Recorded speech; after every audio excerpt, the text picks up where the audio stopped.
Welcome. What factors are driving the current gold rush?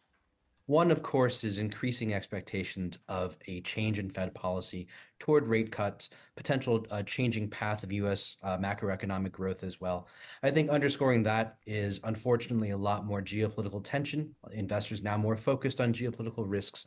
And ultimately, in the physical gold market, you have a lot more buying from central banks.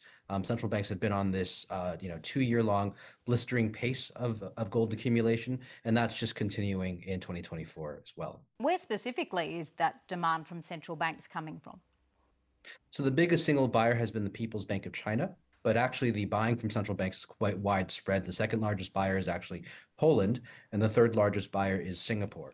Has there been buying from the people of China as well? Is that noted in the last week or so? Absolutely. 2023, we saw a lot of investor buying in China, partly because other asset classes have just not been doing well in China. The stock market, the real estate market have all tumbled there. Also, partly because of rising geopolitical risks, which I think Chinese investors are more aware of. Does it say something specific about the level of confidence among the population about the country's economic agenda, given gold's record high followed last week's National People's Congress? Yeah, I think certainly people in China are considering the forward path of their economy as part of their decision-making agenda for why they're buying gold. But I think it's not just investors in China. Investors elsewhere need to also look at the broader risks that might be building up in the system. Do you believe gold would be priced higher if not for Bitcoin? Are some investors changing what they see as a safe haven asset?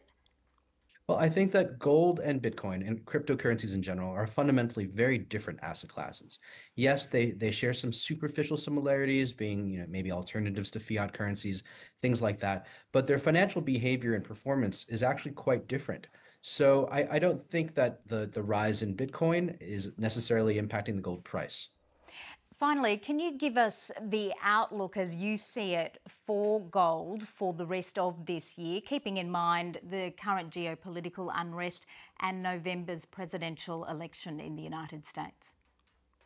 Absolutely. I think that, the physical gold market's going to continue to have a very strong year this year. We think central banks are still going to be major buyers. We're seeing investors at the retail level come into gold as well.